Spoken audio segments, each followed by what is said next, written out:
大家好，歡迎翻到嚟 JM9LG， 又係我肥王啊！今次帶大家嚟到 F1 電影，以下呢就係冇劇透嘅部分。開始劇透呢，我就會同你講噶啦，所以未睇嘅朋友唔使擔心。好，一句講晒，好睇，值得俾錢入戲院睇啊！首先，成套戲嘅主故事流暢，有始有終。如果你覺得 Top Gun Maverick 係一部唔錯嘅電影，咁呢一套 F1 電影你一定會中意。故事講述過氣 F1 車手畢比特返到現代 F1 世界提攜新人同埋拯救車隊。成個故事嘅發展呢，就等我留到後面有劇透嘅部分先講啦。咁先講講角色啊，畢比特飾演嘅 Sonny Hayes 作為男主角唔使解釋啦，唔睇唔知畢比特原來已經61歲啦。故事入邊飾演過氣 F1 車手，當年因為一場意外而退出，幾十年嚟不斷喺唔同賽車上面尋找人生價值同意義。因為舊拍檔嘅邀請，重返 F1 賽場，加入車隊 Apex GP， 帶領由 Damson Idris 飾演嘅新人 Joshua Pierce。坦白講，我完全唔知呢個係邊個嚟嘅。不過佢嘅 British accent 非常之性感，而且佢睇起嚟好有鹹美頓嘅 feel。戲入邊佢飾演 F1 嘅新手啦，驕傲自大嘅性格，有技術但係 show 唔到出嚟。喺賽季入邊一直成長成為優秀嘅車手。另外一個有重點戲份嘅就係飾演技術總監 Case 嘅 Carrie Condon， 係愛爾蘭女演員。喺 Marvel 入邊聲演 Friday， 冇錯係 Iron Man 嗰個 Friday。今次喺 F1 電影入邊，專業不拘小節，為夢想而奮鬥，亦都有少少調皮嘅角色，睇到肥王都扯扯地啊！扯火啫。咁當然唔少得就係 F1 車手 Lewis Hamilton， 鹹美頓啊，擔任監製同埋顧問嘅佢喺戲入邊都有幾個鏡頭啊。特別係尾段嘅部分，佢同兩位主角有鬥車嘅鏡頭。戲內當然有其他鏡頭係有真正嘅 F1 車手啦，包括 Max Verstappen、Charles Leclerc、Lando Norris、Carlos Sainz、Sergio Perez 同埋阿朗素等等啊。不得不提嘅係導演 Joseph Kosinski， 啱啱提到嘅 Top Gun Maverick 都係佢嘅手筆嚟嘅。當時 Top Gun Maverick 佢已經將唔同嘅攝影機放喺戰機嘅駕駛艙入邊做拍攝。今次都係一樣，唔單止攝影機更加輕巧，甚至有個轉啊，可以令到個攝影機控制角度，務求俾觀眾帶嚟最身在其中嘅感覺啊！戰車方面 ，Apex GP 嘅車其實唔係 F1 賽車，而係 F2 賽車改成 F1 嘅樣。呢度咧就考慮到安全性啊，因為演員並唔係專業賽車手。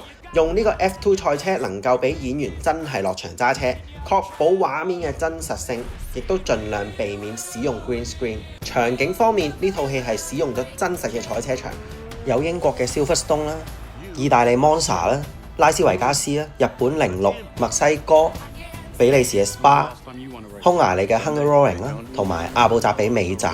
而拍攝係喺真正嘅 F1 賽季入邊進行，可以話係分秒必爭。不過拍攝咧係喺2023至2024嘅賽季入邊進行，所以你會見到鹹美頓仲喺 Mercedes。音效方面一個字爽啊！肥王咧其實都係一個木耳嚟嘅，不過咧同當年嘅 Top Gun Maverick 一樣，嚟自賽車、機器甚至 pit stop 嘅架撐，各種場景嘅還原度都唔錯啊！俾人有一種真係身在其中嘅感覺。總括而言，係一部值得俾錢睇嘅戲。戲入面用刺激嘅鏡頭、各種畫面嘅穿插，加上模擬真實賽車嘅旁述，各種情節恰到好處，故事完整啊！有愛情線，亦都有師徒線。真實 F1 世界加上虛擬嘅故事，令 F1 車迷有滿足感，亦都唔會俾完全唔識賽車嘅覺得自己係弱智。講到呢度，如果你有打算睇或者準備去睇嘅朋友，俾3秒鐘你走。故事一開始 ，Sonny Hayes 喺貨車上面瞓覺，突然間俾人叫醒。原來咧佢係喺地通拿24內現場。Sonny Hayes 係其中一個車手嚟。上場前將隻啤牌放喺個袋入邊，用超勁嘅技術揸住架波子喺晚上嘅更幫車隊贏咗冠軍，攞咗獎金。之後再喺洗衣店遇見咗 Ruben， 係 Sonny 嘅舊隊友，亦都係 Apex GP 嘅老闆。跟住就有畢比特嘅沖涼鏡頭啦。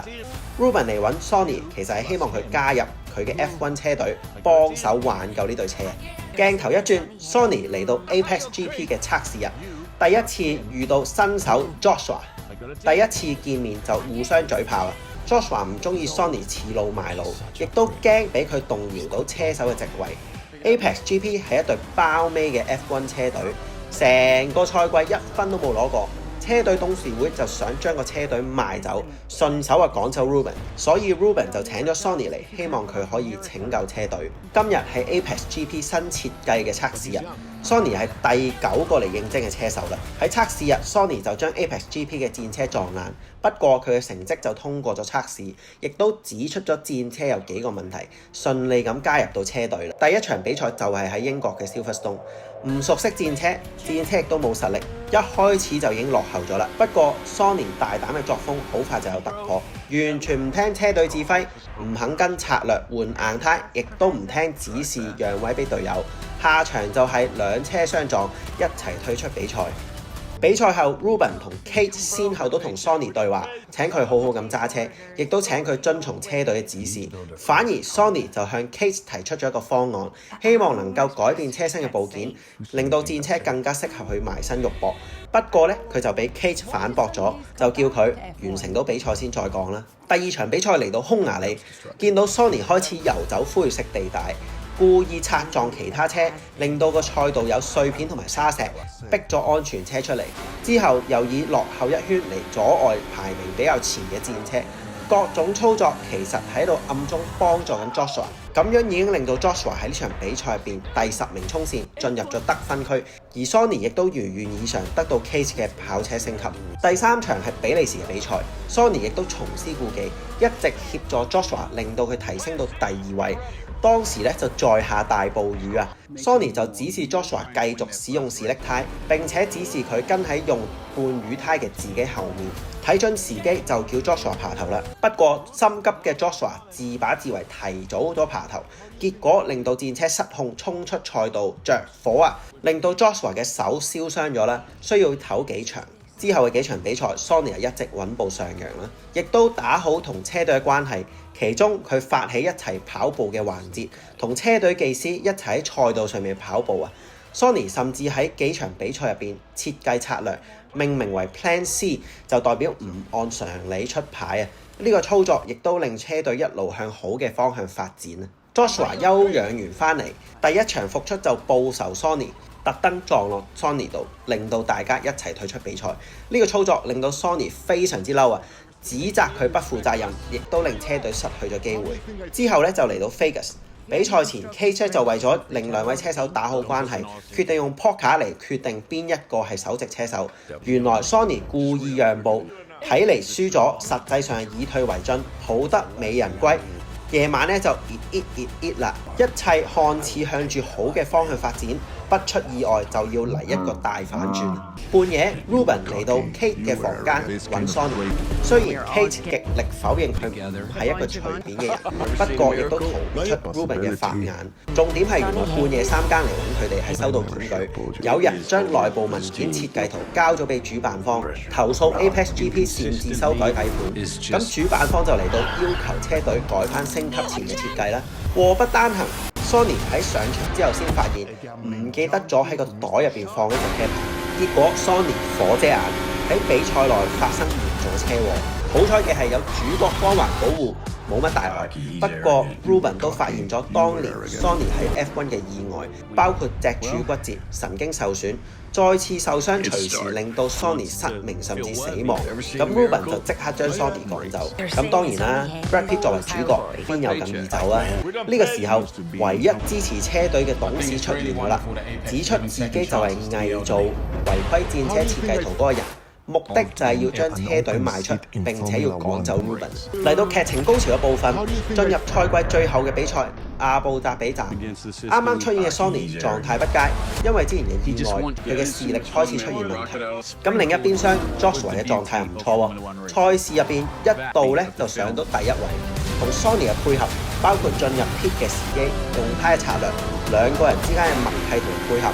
不過咧，由於個戰車真係唔得啦，咁所以 Joshua 咧都只能夠排喺第3。Sonny 就喺賽事尾段有意無意製造一次意外。最後3圈賽會就出示紅旗，叫所有嘅車手都要翻撇，化解咗 Joshua 同前車嘅距離。佢哋兩個都即刻換咗新胎。紅旗過咗之後，首先就解決咗法拉利，兩個人嚟到咸美頓身後，一個完美嘅配合，令到 Joshua 搶到第一位。咸美頓當然唔會令佢哋好過啦，佢連自己嘅線位都唔要，都要破壞 Joshua 嘅路線啊！結果就係 Joshua 同咸美頓炒車一齊退賽啦。咁啱嘅就係 Sonny 就啱啱好喺第3位，即刻補上就攞咗當場冠軍。故事大概就係咁啦。最令到肥王意想不到嘅就係最後竟然係 Sonny 贏咗比賽圓夢，而唔係按鋪排俾 Joshua 贏啊！入戲院之前呢，我本來咧以為係一個經典嘅劇本啦，老一輩啊同埋下一代啊以為好似迪士尼嘅反斗車王咁啦，點知原來係一個舊車手嘅圓夢結局啊！故事入邊 Sonny 一直喺度攞喺手玩嘅啤牌，同埋永遠都喺比賽嘅時候喺個袋度放一張啤牌。肥王就認為呢個係 Sonny 以賭為生嘅老豆嘅寫照嚟嘅，一方面帶出 Sonny 大膽冒險嘅性格，亦都帶出佢老豆對佢嘅影響。飛啤牌練習好明顯就係 Sonny 嘅專注力訓練，而最後贏咗比賽先喺褲袋度攞嗰張啤牌出嚟睇，或者呢一個係 Sonny 確認究竟係實力定係運氣嘅方法啦。片中4條成長線都寫得非常之出色。第一條係 Sonny 喺多年前嘅意外，一直喺度尋找可以令到佢滿足嘅比賽，感受賽車嘅快樂，甚至可以提攜到後輩。